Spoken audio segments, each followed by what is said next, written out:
You're welcome back to the program. Remember, we are streaming on our socials on Facebook and on TikTok at gov't. Please join us with your thoughts and comments. To some other stories, the media coalition against illegal mining has sounded the alarm over the devastating consequences of illegal mining, warning that the government must intensify its efforts to curb the menace. In a press briefing, the coalition called on the president to fulfill his campaign promise to revoke legislative instrument LI 2462. It demanded that the government declare a state of emergency in affected areas to mitigate the crisis.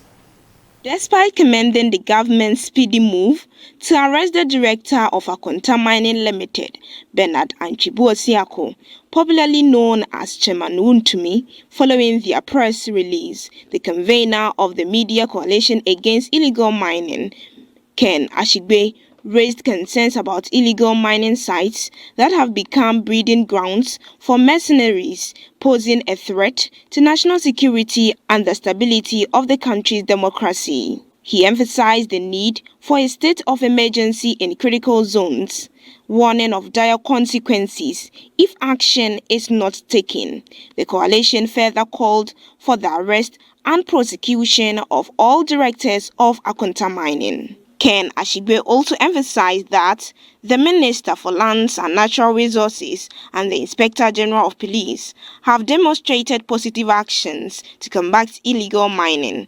However, he alleges that some local officials are profiteering from the menace and demanded thorough investigations into cases involving Member of Parliament for Alwen, Oscar Labi, and NDC constituency chairpersons in Axim and Dunkwal, calling for transparency in the process. We have, however, observed and condemned resoundingly the alarming pattern of some officials from the ruling NDC being involved in illegal mining.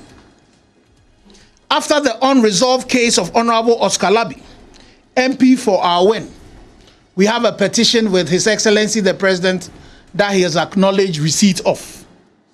New reports implicate the NDC constituency chairpersons in Axim and Dunkwao of being deeply involved in Galamsey operations. This hypocrisy is unacceptable.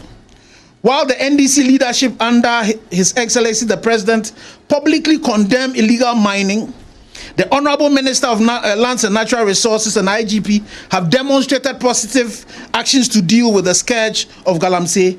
However, some of their local officials allegedly profit from it. Coordinator of Eco-Conscious Citizens, Awula Sewa, highlighted the need for sufficient political will to effectively fight illegal mining. She expressed disappointment over the unfulfilled promise to revoke LI 2462. What is going on is just a case of wickedness. It's a case of wickedness. If you want to stop illegal mining, we can stop it today. We need the political will to stop it. I don't want to repeat what's been said already, but we know that in the run-up to the elections, when there was a lot of concern about what was going on, promises were made, and these promises have not been kept. And even a low-hanging fruit like LI 2462, which could have been revoked, we were led to believe it was being revoked, and in fact, some of the media were deceived, and what's going on is an amendment, which does not help us. Now, the government has done what is important to them, which is the e-levy and the betting tax. But we face an existential threat. We are being killed. We are being poisoned. And let me say this, even when the water is clear, it doesn't mean it's safe, because mercury and cyanide are colorless. So we need to sort of sit up. The house is burning. We need to declare a targeted state of emergency and go to the forest reserves, water bodies, remove the environmental terrorists.